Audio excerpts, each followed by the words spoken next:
নমস্কাৰ, আজি আপোনালোকৰ কাৰণে এটা নতুন ৰেচিপি লৈ আহিছোঁ। ৰেচিপিটো হৈছে আলুৰ চাটনি।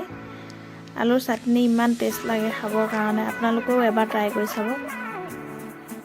প্ৰথমতে মই ভাবিছিলোঁ আলুৰ জানো চাটনি খায়, কিন্তু খাব ইমান ভাল লাগে।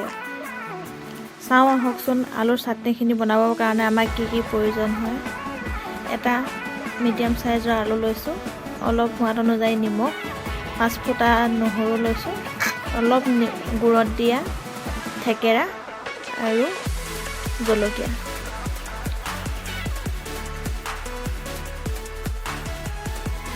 প্ৰথমে আলুটো আমি সৰু সৰুকৈ কাটি লওঁ।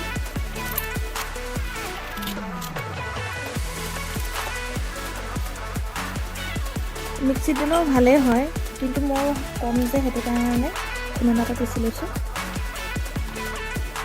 আলু দিম,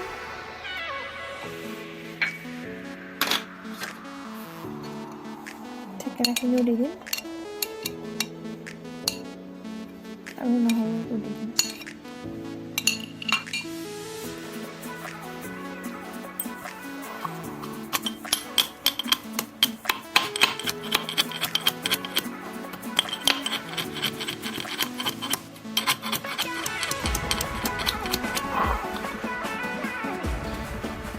এইটো চাটনি আপোনালোকেও এবাৰ ট্ৰাই কৰি চাবই, বহুত ভাল লাগে। এনেদৰে খুন্দিলে মই বেছি ভাল পাওঁ, কিয়নো মিক্সিত পিচিলে বেছি পিছা যায়গৈ যে, অলপ ডোখৰা ডোখৰ হৈ থাকিলে মই চাটনি কৰি বেছি ভাল পাওঁ। সেইটো কাৰণে নিজৰ টেষ্টৰ অনুসৰি বনাইছোঁ। প্ৰায় ৰেডিয়ে হৈ গৈছে, কেনেকুৱা হয় আপোনালোকে চাওকচোন।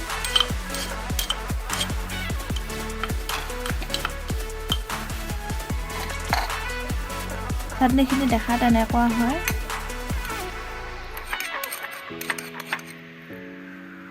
আপোনালোকেও এবাৰ ট্ৰাই কৰি চাব, বহুত ধুনীয়া লাগে চাটনিখিনি খাবৰ কাৰণে।